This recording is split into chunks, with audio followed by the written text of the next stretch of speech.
usapin lang tayo. Mga, ganyan din kasi ako dati. Ganyan ako dati. Nangangarap. Wow.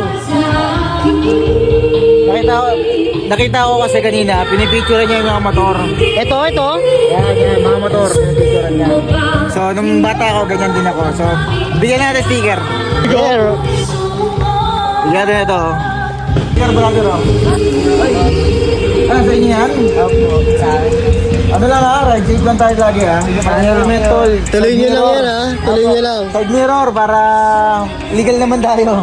Kapatid, bayaw ko yung kapatid ni Charlie. Okay. Bayaw niyo yung kapatid ni Charlie. Putang ina, umuwi na sila Charlie. Oo, nauna na. Sino? Si Kecha? Kapatid ni Kecha yun, ba? Tuloy nyo lang Oo, ingat Basta tayo, wag lang ingat. gagawa ng di maganda. Ingat lang kayo. Basta mag-side mirror kayo palagi. Thank you po. Ang problema. Ingat, ride safe. Ganyan din ako dati. Naalala ko nung bata ako. Nangangarap. Ngayon, well, hindi naman nakakaangat. Pero at least, medyo nakuha natin yung mga gusto natin dati. Tapos, iba naman yung pinapangarap natin. Para nagiging ehemplo ka, kuya. Sana. Sana sa mabuting paraan, di ba? Yun lang, brother. Salamat subscribe na sa lahat. Maraming salamat sa inyo lahat. Peace out.